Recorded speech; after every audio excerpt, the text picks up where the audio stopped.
We're live. Yes, sir. All right. Let's get everything together. Mic check.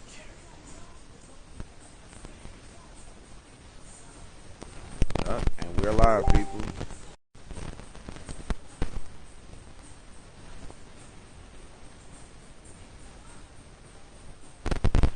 All right, we're live. What's going on, y'all? What up? What up? What up? Y'all know who it is, man. It's the God DJ Agony, two-time ATL's hottest DJ. Right now, I'm holding down the fort. My partner Nelly the Truth, she's out doing her thing in the city. So if you see her, say what up. In the meantime, I'm here, ready to be dope, like how we do. Check something right quick, make sure we are good.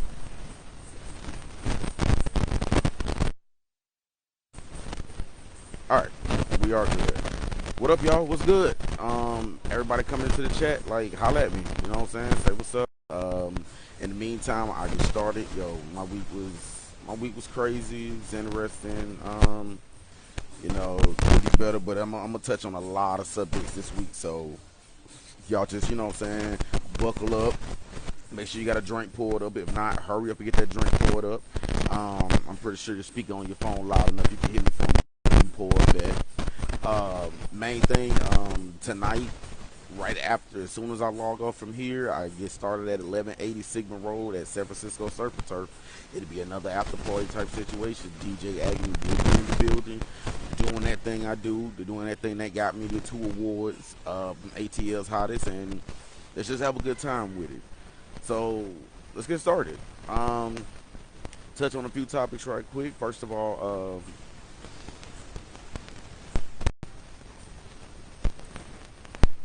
we will let me get rid of that. Get rid of this right quick. Sandra Butler, what up, LF? Got you in the building.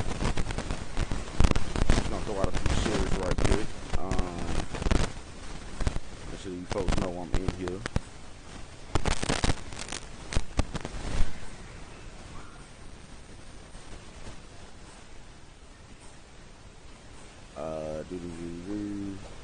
Yes, sir. Alright, throwing out a few shares right now. Like I say, everybody that's in here, chime in the chat. Just holler at me. Let me know you're here.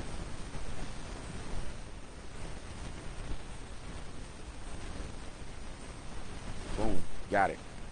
Alright, we're good. Let's get started. So, first thing that's come up this week, well, first thing I'm going to touch on is Tim Tebow is looking to be signed, well, I think he is signed at this point, to the Jacksonville Jaguars as a tight end.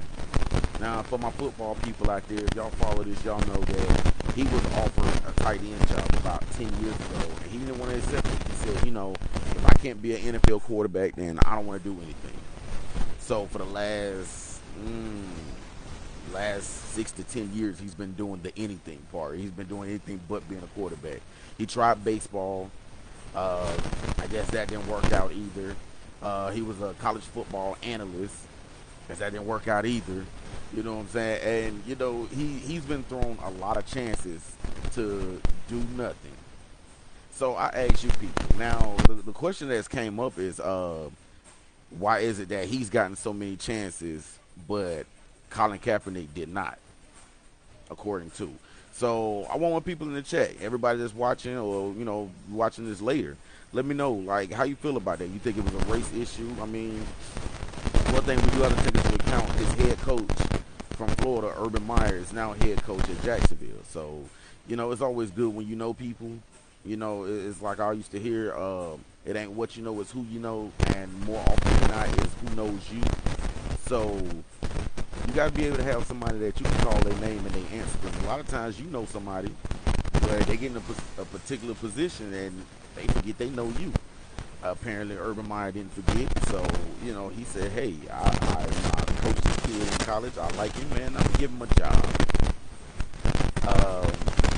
Did Kaepernick have that same privilege?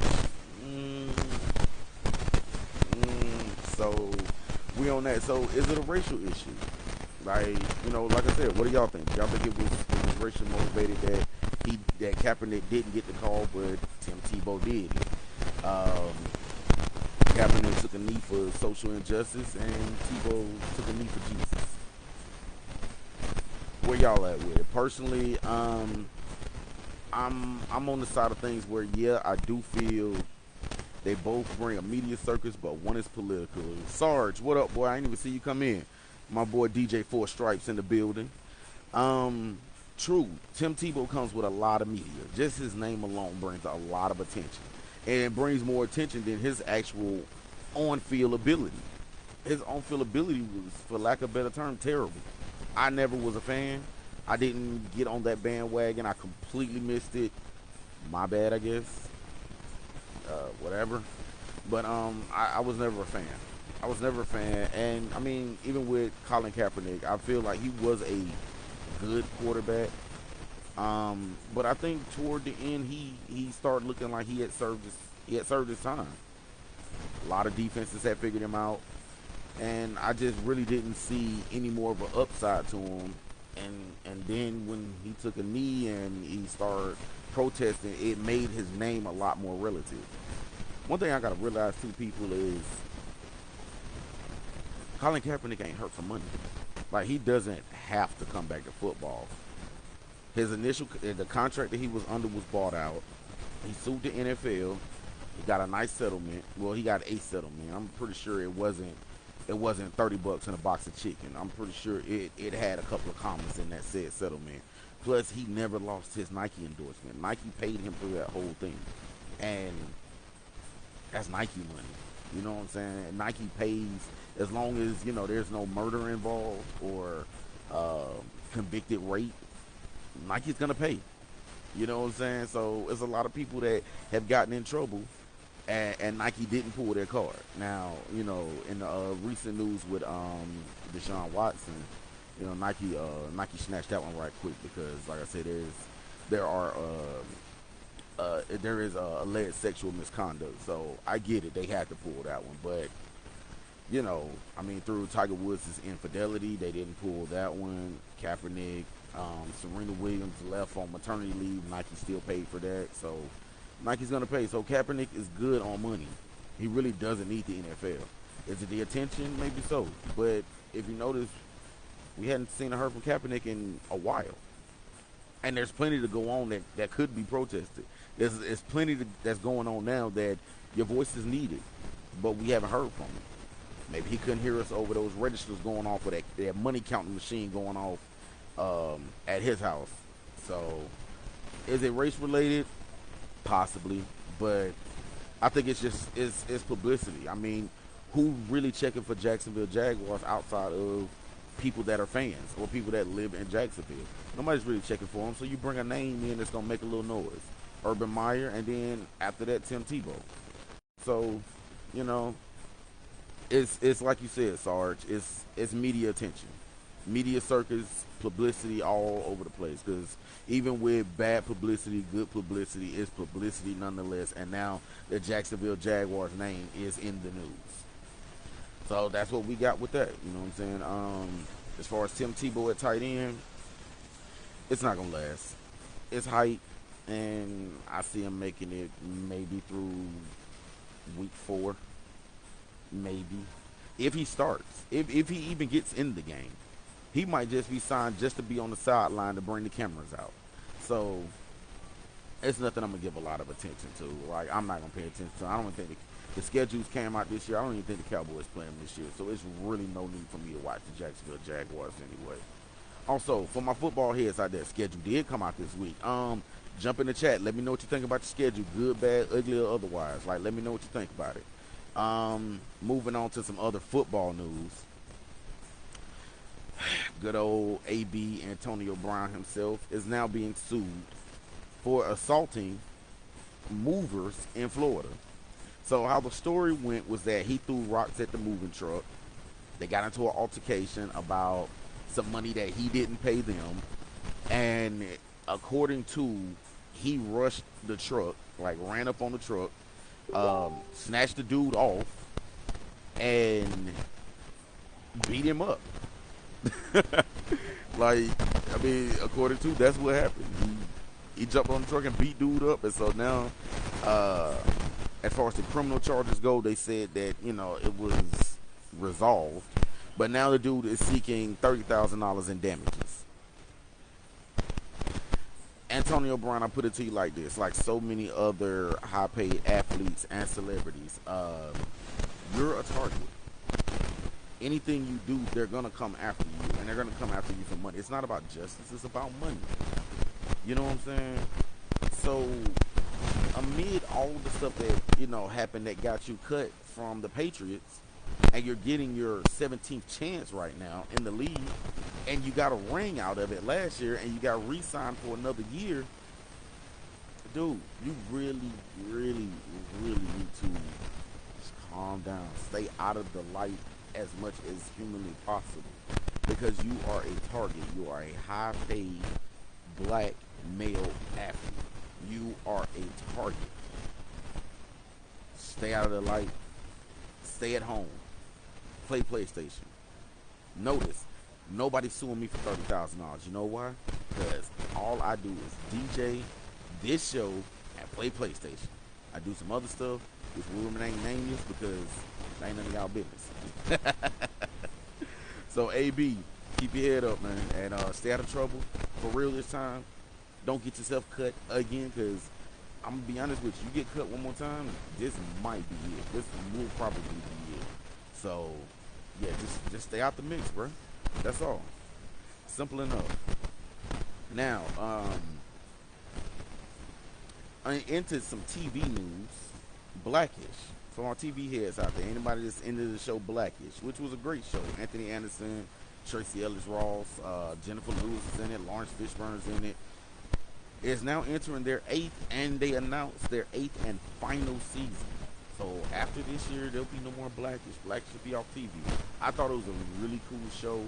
It touched on it was very lighthearted in how they touched on a lot of racial issues, dealing with racial identity, dealing with being black and trying to know your place in the corporate world, which is a big thing. Like, I mean, you got some brothers that get too hard up on, I'm gonna keep it real to not be a sellout. Then you got some that just sell completely out, and it's a fine line you gotta ride. Anthony Anderson did his thing. So I mean, I thought the show was well written. The comedy aspect was there, but for whatever reason, after the 8th season, producers, writers, directors, and the actors are gonna move on into something else. So, hey, I salute the people that came into that show and brought that to us for the last 8 seasons. Y'all, I salute y'all. I'll be watching. Like I said, I even watch the reruns. I don't care. I hope they put it in syndication. Put it on one of these 50 million streaming channels. But yeah, I was a big fan of the show. Big fan of the show.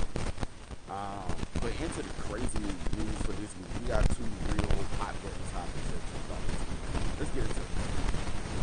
For my people living in the world, I'm sure this happened everywhere, but I really like it. So I was directly with y'all. We had a what happened? My picture just went out.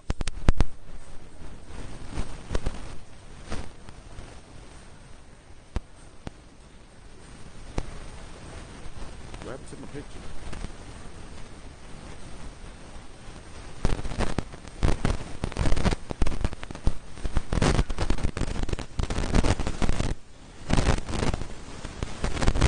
Alright. My people in the chat, let me know.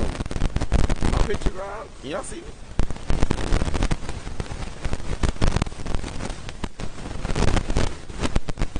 Everybody in the chat, let me know. Can you see me or not? Give a thumbs up if you can see me, thumbs down if you can't. So right now I can't see me.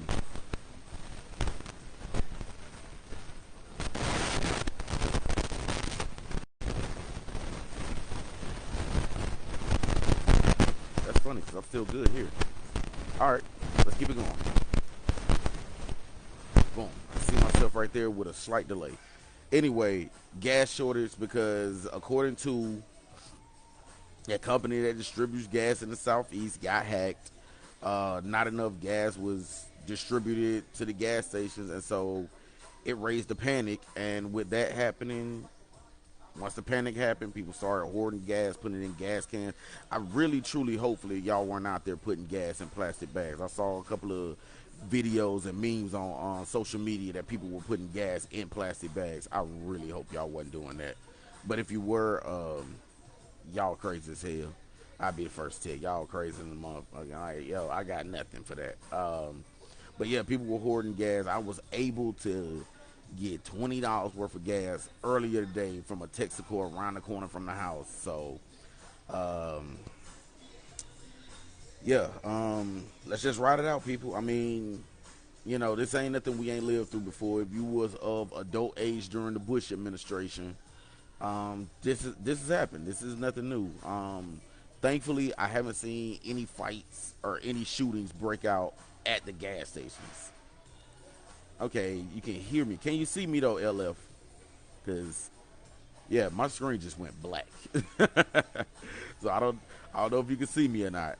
I'm looking at my phone right now, and it's showing that my video's still going, but this computer saying otherwise. Oh, we can see you too. Cool. All right. Well, we'll just keep it moving. I guess I'll just be the only one that can't see me. It's cool. I know what I look like though, so I think I'll be all right.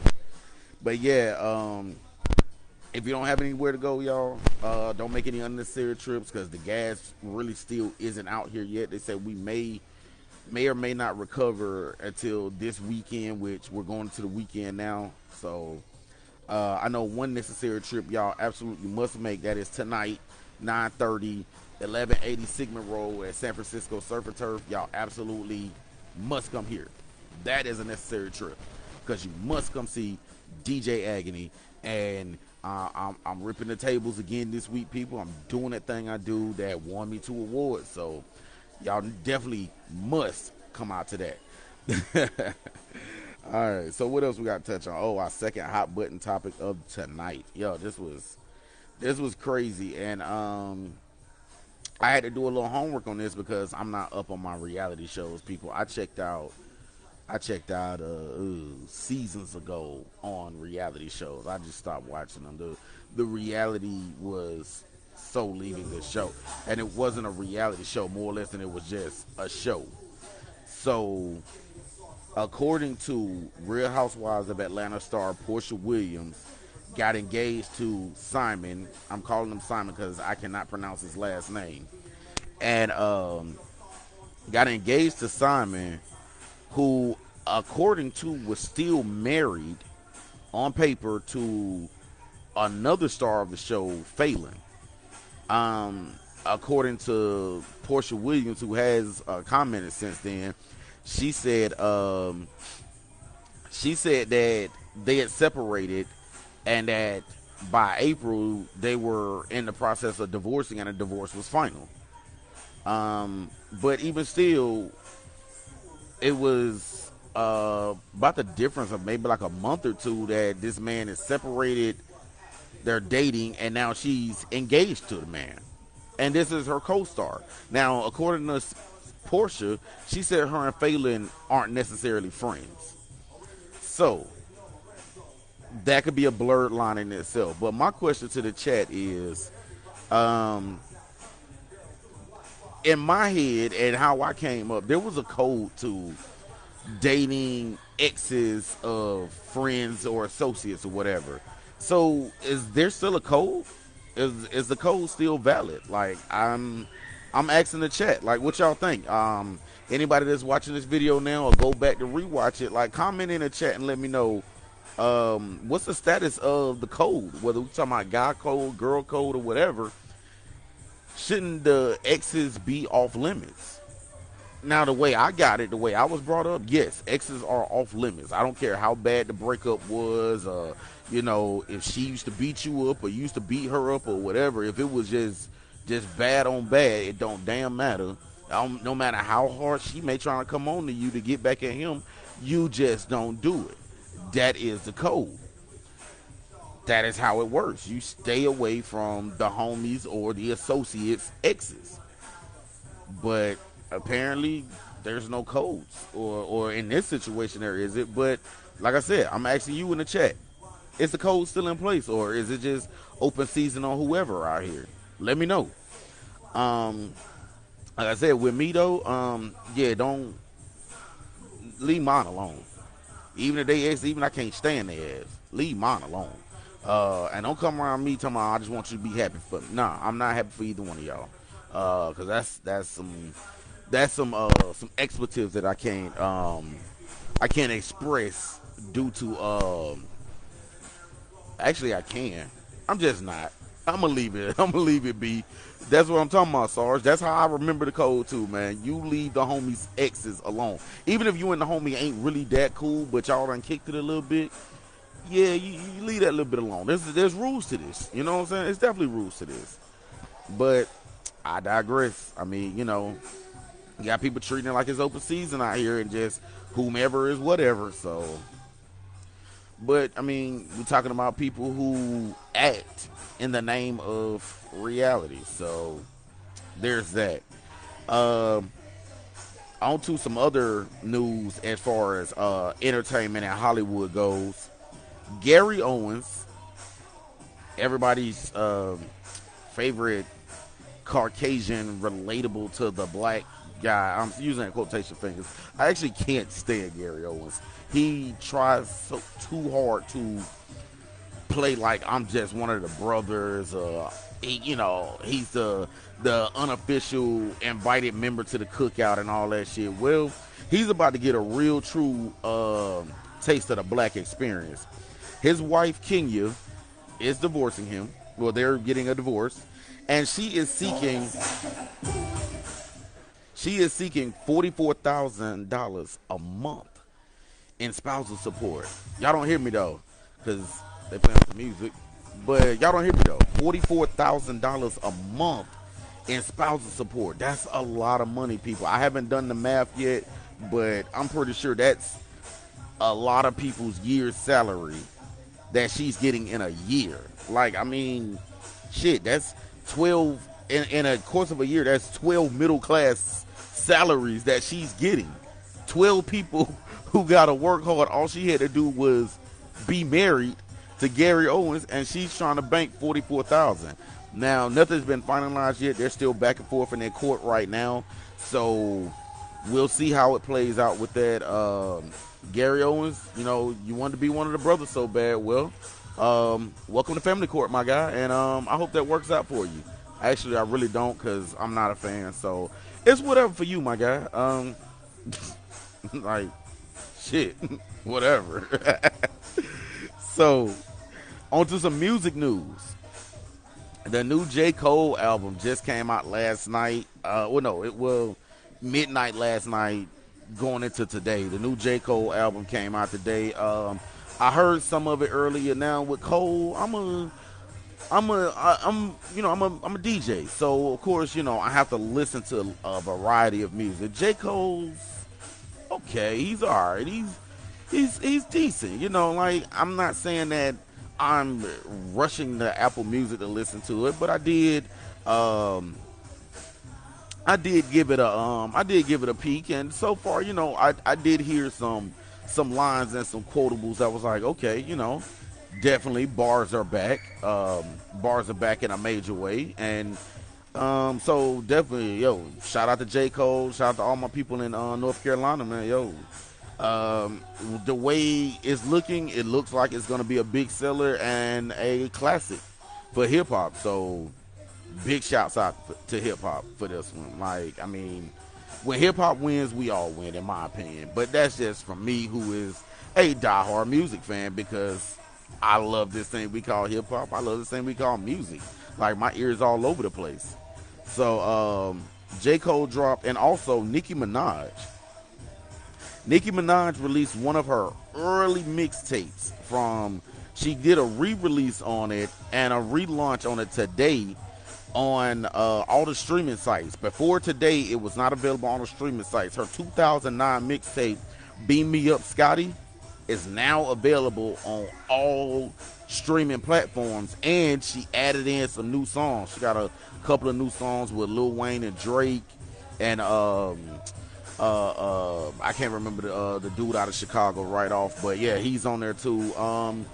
So, big shouts out to Nicki Minaj. She's still out here, still doing her thing. And, some of that old stuff still bangs today. Like, I mean, whether, I'm a fan or not, I can say she definitely made a huge, huge atomic bomb impact on this thing we call hip hop, particularly being a female artist.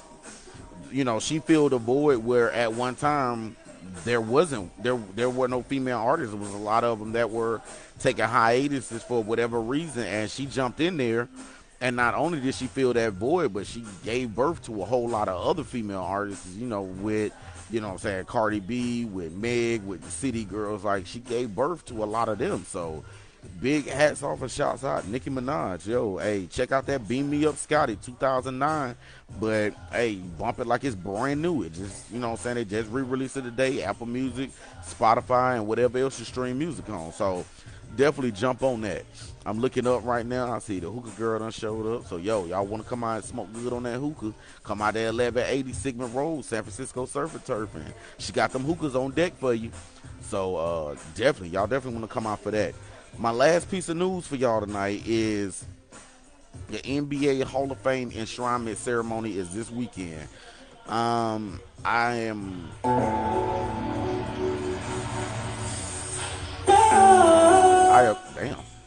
That was loud. It's the Dope Show and we live, so anything's liable to happen, y'all. But apparently the weekend is happening right now.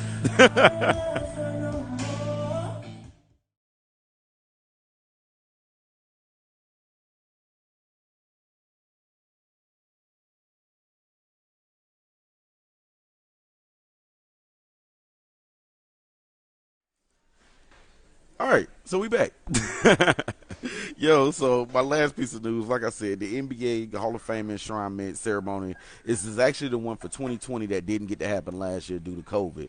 But that's happening this week. Well, this weekend. It's actually tomorrow. I got mixed feelings about it. One, the top three in this draft class are Kevin Garnett, Tim Duncan, and the late, great, immortal Kobe Bryant.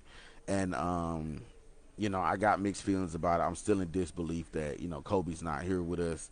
I watch old footage. I always have this dream that there's a DeLorean going to show up to a basketball game and Kobe was really just somewhere in the future dunking on space aliens. Like, that's how I like to imagine that it's going to play out. But Michael Jordan will be doing his enshrinement, which is so fitting because Kobe spent his career chasing and emulating the man, and he is the only athlete to ever emulate the man, the myth, the legend that we know as Michael Jordan, almost to perfection. Big shouts out to everybody that's being inducted, all my Lakers fans, the family of Kobe Bryant, and the late great Kobe Bryant and his late deceased daughter Gigi, who, I really feel like they should give her a jersey in the Hall of Fame. I mean, that young lady was well on her way. She was her dad's daughter, and she was on her way to being just as big, if possibly not bigger. And she would have been that name that possibly could have brought more light and more shine to the WNBA. And so, it was a very tragic situation, but we do get to celebrate the life and the legacy of Kobe Bryant, as well as, not to take anything away from Kevin Garnett and Tim Duncan. I mean, they were legends in their own right. They were beasts. I remember watching San Antonio and the Lakers and Tim Duncan having to put up with Shaq big ass every year, 4 times a year in the regular season, and at least 4 times during the playoffs. So, that boy had his hands full. And, Kevin Garnett, I mean, shoot, that dude there, he was probably the last of one of those true enforcers that was really out there, putting hands and elbows on dudes. You know what I'm saying? Big shouts out to them. Big shouts out to everybody from the 2020 class that's getting inducted this weekend. In the meantime, look, hey, I got all X's by my topics, which means I'm all out for the week, y'all. Yo, I appreciate everybody stopping through. Franklin, what's good with you, boy? I see you in the building. Appreciate everybody for stopping through, man. And if y'all trying to get out tonight and y'all got some extra gas and some drinking money, definitely come out to 1180 Sigmund Road, San Francisco Surf and Turf. I'm about to go plug in probably about another maybe 20, 30 minutes. And y'all come have some fun with me, man. Big shouts out to my co-host, Nelly the Truth. You know what I'm saying? I know she's somewhere holding it down for Dope Enterprise. You know what I'm saying? Big shouts out to her. Also, Dope shirts should be here. I am guesstimating. And don't think that DJ Agony ran off with y'all money, because he didn't, because I'm right here. And a lot of y'all know me in real life, so you can always just come to my house and say, hey, dog, where my shirt at? Shirt should be here in my hand next weekend. Fingers crossed, next weekend. So, be looking for that. Also, man, we got tons of stuff coming up, so therefore, y'all stay tuned. Keep your ear glued to Dope Enterprise, and they got the music turning up on them, so I guess that's my cue to get the hell offline. I will see y'all next week. For some of y'all, I will see y'all in a matter of 30 minutes. Come kick good shit with DJ Agony, 1180 Sigmund Road, San Francisco Surf and Turf, man. I'm playing the best of the old school, new school. I'm all over the place with genres tonight, so you know what I'm saying? If y'all want to hear some good music, man, come catch up with me, man. Until the next time, I'm signing off, man. It's the God, DJ Agony. Peace.